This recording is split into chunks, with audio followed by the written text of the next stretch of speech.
Hey everyone, this is Saito and welcome to my Cartethyia guide. In this video I will tell you everything that you need to know about Cartethyia, including the weapons, the echoes, the resonance chains, the themes, everything. So that said, let's get to the video. But before that, please consider to subscribe as it would really help the channel, and once we reach 500 subs I will make a special giveaway, where I'll be giving out welcome moons or the equivalent of it in Wuthering Waves. And now let's get to it. So for the gameplay, it's very long and complicated to be honest, so I just want to tell you the bare bones of it because that's what you need in the end. She can apply 2 stacks of air erosion in 2 ways. The first one is by doing 4 basic attacks and the other one is by doing the skill. So she's a character that needs air erosion and can apply it herself, so that is very nice. She will also summon sword shadows by using both the skill and the normal attacks, and by using either a heavy attack or a mid-air attack she will consume them to deal more damage. So if you have the sword shadow and you do a mid-air attack you will deal more damage than normal, but the sword shadow will then be consumed. Also, just like Zani, she has a very similar gameplay where by using the resonance liberation she will transform into Fleur de Lis. So that is the first resonance liberation, and the second one is a nuke that you can obtain by using Fleur de Lis. Fleur de Lis will have a completely different kit and she will gain Resolve, which is the Forte stacks. After reaching 120 Resolve she will perform a nuke, so the resonance liberation number 2, that will deal a huge chunk of damage and also heal you for 70% of your HP, which is a lot. Also by doing this you will consume all stacks of air erosion on the enemies, and the nuke will deal more damage based on that. For each stack of air erosion it will increase the damage by 20% up to 100%, so you can consume up to 5 stacks to deal double the damage. So as you can see, it's a very powerful character that can apply air erosion by herself, but might also need some help from other aero characters. She needs a bit of setup to be played correctly by, for example, placing the sword shadows or gaining resolve correctly, but if you play her correctly she might be just the strongest character in the whole game, I think. Now let's talk about the weapons. The best one is obviously the signature one, which is going to be the Fire Storm, which is very interesting as, if you didn't know, Cartethyia will scale off of HP instead of attack. So it will have a base attack of 413, but the main stat will be a 72.2% HP bonus. Not only that, but it will also increase your max HP by an additional 12%. So already you almost have double your HP just by using this weapon. It is crazy. Also, you will ignore the enemy's defense by 8% when dealing damage after using the intro skill or basic attacks for 15 seconds. So you will basically always have enemies with 8% less defense because you will always cast any basic attack, and also because 15 seconds for this effect to last is a lot of time. And also the damage taken by enemies with more than 1 stack of air erosion will also be increased by 20%, so your enemies will always have their damage taken increased by 20% and also have 8% less defense, alongside a massive 84% HP buff, so it's very nice. However, apart from the Aero Rover, this weapon is basically useless because no one else needs either air erosion as a sword character, nor they need HP percent. And also the Aero Rover has the free-to-play weapon, which is also very nice. So if you don't want to get this for Cartethyia, this weapon will be completely useless. However, another great option is gonna be the Emerald of Genesis, which everyone should have, just like me, which has a main stat of 24.3% crit rate and also increases your energy regen by 12.8%. And also when you do the intro skill you will increase your attack by 6% up to 2 times, and this effect will last for 10 seconds. So you will always have a 12% attack buff, a 12.8% energy regen buff, and also a 24.3% crit rate buff. This weapon is just an evergreen for every single sword resonator. It's just a very good weapon for anyone. So if you want to save your pulls and maybe not get that weapon, you can still use the Emerald of Genesis. And lastly, if you want a free-to-play weapon, you can use a 3-star, which is the Guardian Sword, simply because it has a main stat of 30.4% HP. And also at refinement level 5 your skill damage will be increased by 24%. Now it's a very bad weapon, okay? It has a base attack of 300, it's very small, but if you don't have Emerald of Genesis and you don't have the Thorn of the Defier, it's still a pretty good weapon for her simply because it has HP as the main stat. But if you want a tip, you should always get the Emerald of Genesis. It's very important as a weapon and you will always need it in the future. So for the echoes, the best set is gonna get released in the version 2.4 and it's the Windward Pilgrimage. So it's not Gust of Welkin, which is more of a better set for the Aero Rover, this time it's Windward Pilgrimage. The 2-piece effect will give you a 10% aero damage bonus, but the 5-piece effect will give you a 30% aero damage bonus and a 10% crit rate buff when you apply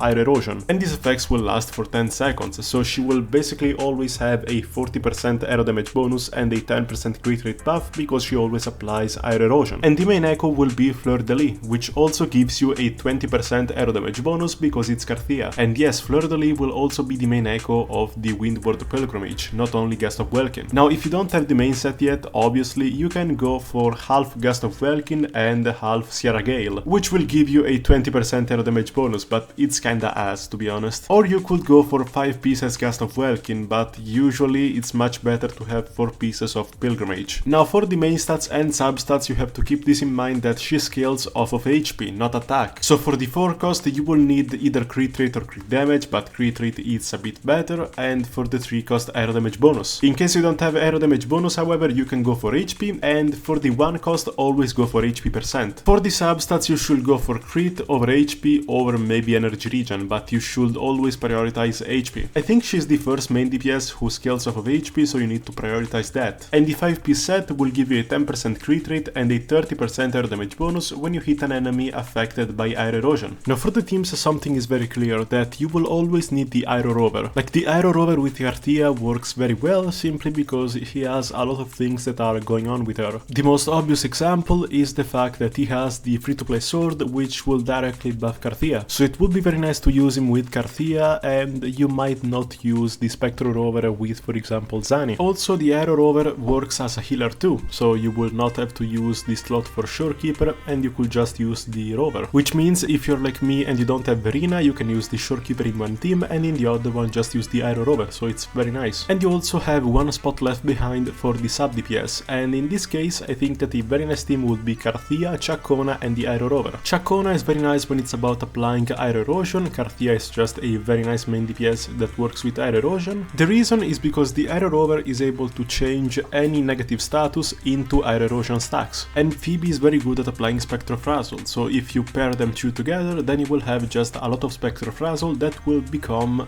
air erosion. It's a team that is very interesting to say the least, but it's a team that works regardless. The only problem is that you either need the Rover or Phoebe if you want to play Zani, so if you're gonna play this team, then Zani will basically be unplayable, because you need someone to trigger the Spectrofrazzle stuff. But if you don't play Zani, then it's already a very nice team. Lastly, the most free-to-play team I can think of is Cartethyia, the Aero Rover and a healer. And by healer it can be Verina, it can be Shorekeeper, even Baisha if you don't have none of them. The Aero Rover can still work as a very nice sub DPS, it still has a lot of damage output, it can still in fact just heal, he can still do a lot of things, and because of the weapon, which is the one from the story, and also the reminiscence of Fleur-de-Lis, he can still be very nice for Cartethyia. The two are basically made to be together, so that is very nice. So in conclusion, the best teams will be at first place Cartethyia, Chacona and the Shorekeeper, then Cartethyia, Phoebe and the Aero Rover, and then Cartethyia, the Aero Rover and the Shorekeeper. And for a full Aero team, then Cartethyia, the Aero Rover and Chacona. Okay, so for the resonance chain, this is very long, so just bear with me. The first one says that some attacks, such as a few basic attacks and also the heavy attack, will consider the enemies having the most amount of air erosion stacks. Now, what does this mean, you may ask? So basically she has a few powers that say, for example, that she increases her damage based on the amount of air erosion stacks on the enemies. So for example, she has one skill which increases her damage by 60% if the enemies have 6 air erosion stacks. So in this case, her heavy attack will be considered dead, so she will increase the amount of damage even if they don't have any amount of air erosion stacks. Also, when you defeat an enemy which has air erosion, the next target that you will hit will be affected by the most amount of number of air erosion stacks, which should be 6 for all I know. And also, this is just busted, this is one of the strongest effects in the whole game, I believe, like alongside all of this. When the resolve of Fleur-de-Lis, which is the amount of fort that you need to cast the final nuke, when it reaches 30, 60, 90 and 120, her crit damage will be increased by 20% for 15 seconds. This means that if you are fast enough, the nuke will deal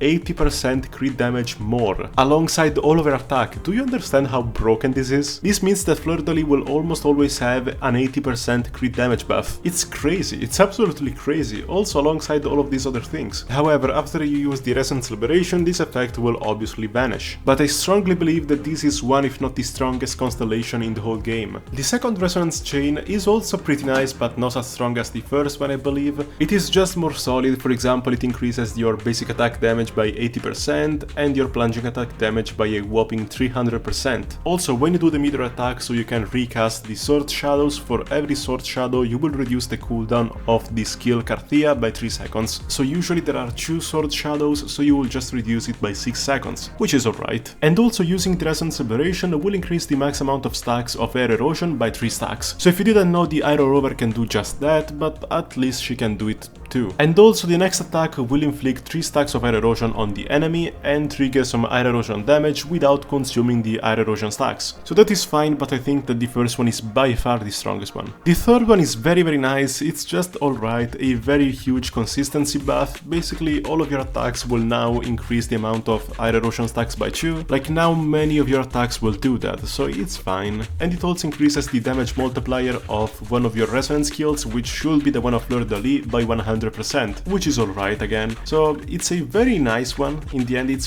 still very consistent. If you could, you should get it, but like you don't need to be forced to do it. She's very strong regardless. Now the fourth one, however, is very nice. Like it's just very nice, it's incredibly powerful. Basically, when the resonators in the team inflict any kind of negative status, so this includes also air erosion and spectral frazzle, every resonator in the team will gain a 20% all attribute damage bonus for 20 seconds. Now I don't think that this can stack, I think this only applies once, but it's just very powerful. It's a 20% buff on everything, just a very powerful buff that you should not say no to it, but you know, it's a bit expensive. But this is very powerful nonetheless. Now the fifth one is by far the weakest one, I believe. Basically you just get the Shorekeeper effect. When you're about to die, you don't die, and this applies once every 10 minutes. I mean, if you're already playing with the Shorekeeper, this should never be an issue, and also just if you're good enough, you should not even die. Considering that she scales off of HP, she's supposed to have a lot of HP, especially if you have the signature weapon. And also the HP cost for casting the Resonance Celebration, you know, the nuke one, is reduced to 25% of your max HP, which is a nice reduction, but again, she's a character with a ton of HP and is supposed to be paired with the Iron Rover, which also recovers HP. So to be honest, it's a pretty mediocre effect. It should not be a Resonance Chain level 5, you should not get it. And the last one is overall very nice. Basically the targets will take 40% more damage from Fleur de Lis. When using the Resonance Celebration, you will also increase the amount of air erosion stacks on the enemies to the maximum, and also when using Fleur de Lis for 30 seconds when any resonator in your team inflicts air erosion, but these enemies have the highest amount of air erosion stacks, then air erosion damage will be triggered. So if they have the max amount of air erosion stacks and you do it again, they will take damage instantly. So overall it's pretty nice. It's the equivalent of a bleed build in Elden Ring. I think it's very nice, but to be honest, if you want my opinion, you should only get the first one and the second one because they are by far the strongest ones. They are the cheapest ones and the strongest ones. Most importantly, go get the first one. So in conclusion, should you pull for her?